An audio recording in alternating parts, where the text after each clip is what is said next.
backpack. He'd leave early and let Tessa close down the latte machines and other equipment. It was unfair to Tessa, but Stephen could relax once the jerk-off left.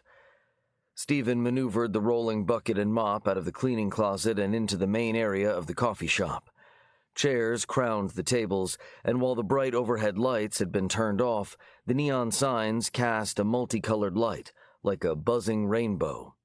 Tessa cleaned behind the bar, wiping off the machines with a rag and listening to music on her phone through one earbud. The other dangled free.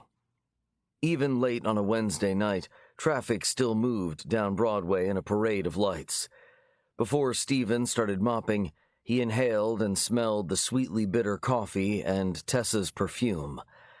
He so wanted to tell her how he felt about her, but she was light years out of his league. She was a hipster chick, tattoos, piercings, and one side of her dark hair shaved. She dressed in black and wasn't afraid of showing a vast valley of pale cleavage. She was a thicker girl, but Stephen didn't mind a bit. He liked women with hips. While Tessa was ultra cool and listened to music he'd never heard of, Stephen was just an everyday, average, normal guy. Medium height, medium weight, medium everything. He did like his hair, though, which was thick and inky. That was all he had going for him. He was too busy dealing with 3 jobs and working his way to a bachelor's degree to be cool. He'd never be able to afford even a single tattoo. He wasn't exactly shy, but he wasn't all that outgoing either. He splashed the mop down and started in the far corner by the door. If he timed it right, he'd get to the coffee bar right when Tessa finished. On good nights, she'd stay and they'd talk. On bad nights, she'd leave to hook up with someone, guy or girl. Tessa was pansexual and proud of it.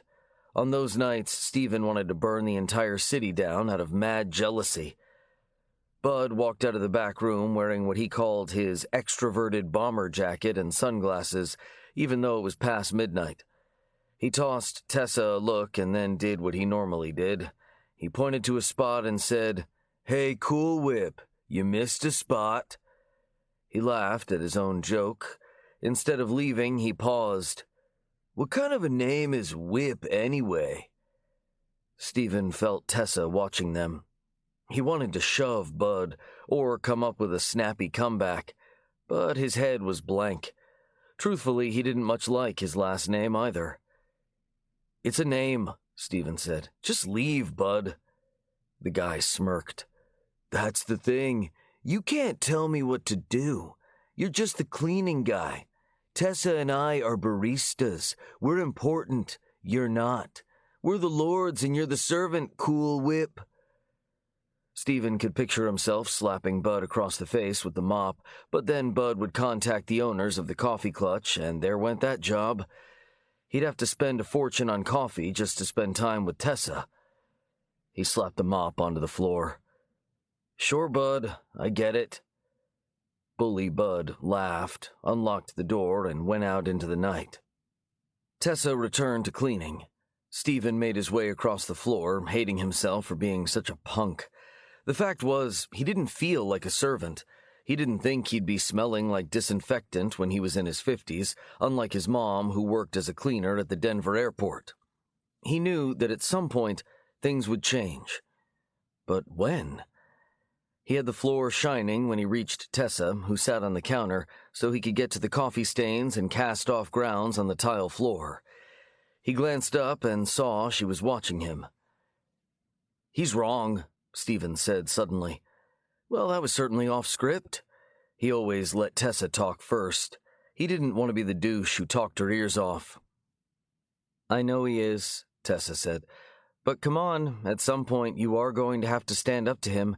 He messes with you because he can get away with it."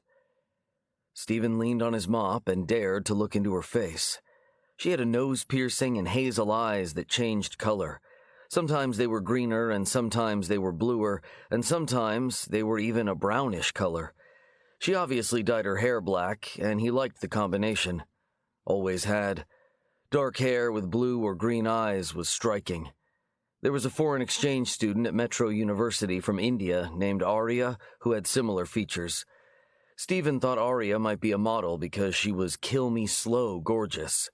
She sometimes studied in the coffee shop. She loved the caramel lattes there. Yeah, the caramel lattes were good. Behind Tessa, the specials of the day, latte this, frap that, were written in her distinctive handwriting, full of loops and character. She'd also added little flourishes, cartoons of happy cups of coffee promising sweetness and caffeine. "Guys like Bud don't matter in the long run," Stephen said. "So what if he bullies me? I have a ton of stuff I want to do in this life, and I'm not going to let dicks like that get to me." Tessa grinned at him. It was warm and welcoming. "What kind of stuff are you going to do?" Stephen felt a blush warm his face. "I have no idea, but can I be honest with you?" Tessa glanced at one of the many watches on her left wrist, along with a bunch of brass bangles and plastic bracelets.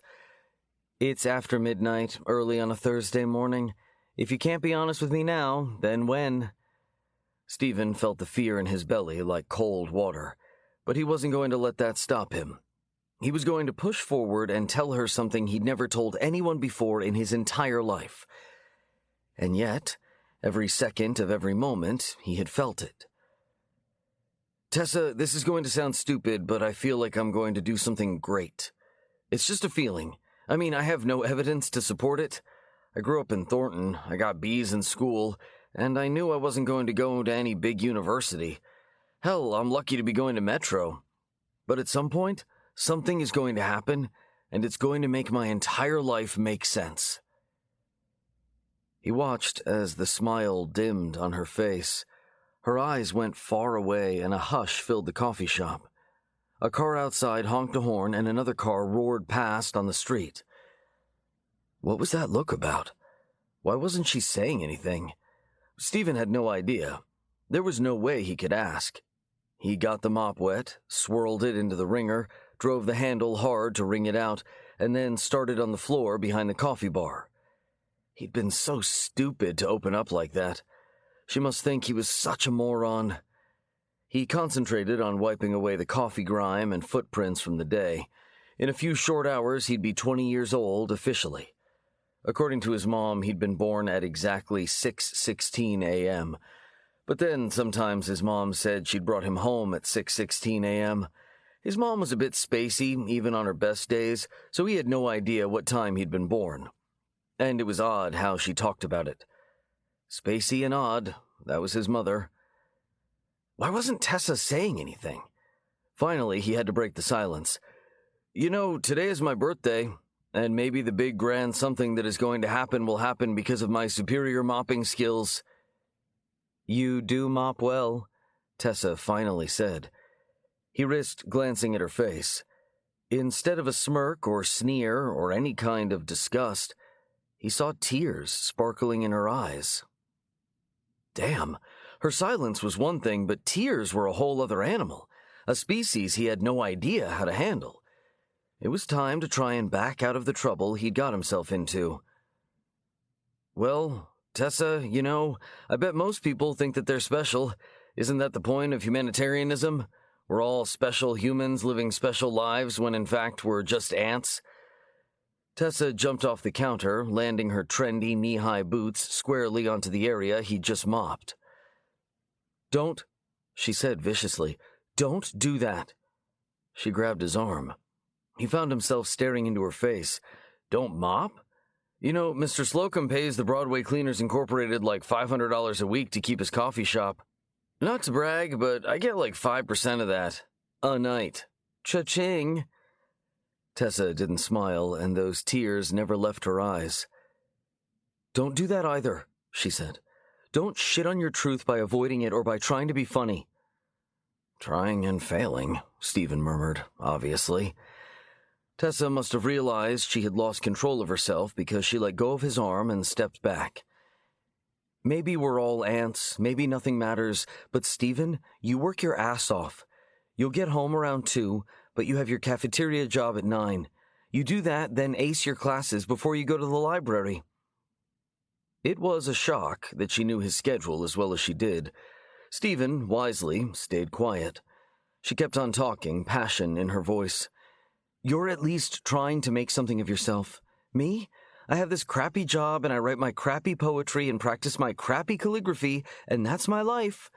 That's probably going to be my life for the duration. And yet, she crossed her arms over her chest. I felt it too. On some nights when I'm alone in my room, I know that someday I'm going to rise above all this. For me, though, it's wishful thinking. For you... Stephen couldn't stare into her eyes. They were too intense, too pretty. He slopped the mop back into the bucket. You're doing stuff to make your dreams come true, Tessa finished. Unlike me. Give me a break, Tessa. You go out, you have boyfriends and girlfriends, and you go dancing, and you take care of your brother, and you do stuff too. Yeah, I'm going to college, but you could too. I could help. Tessa flung out a hand. It's all so empty, all that sex and the newness wears off, and I'm with some hipster and his beard and there's nothing there.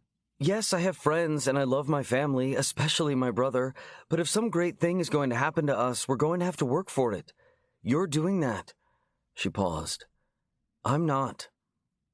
For a second, Stephen thought about trying to argue against everything she just said.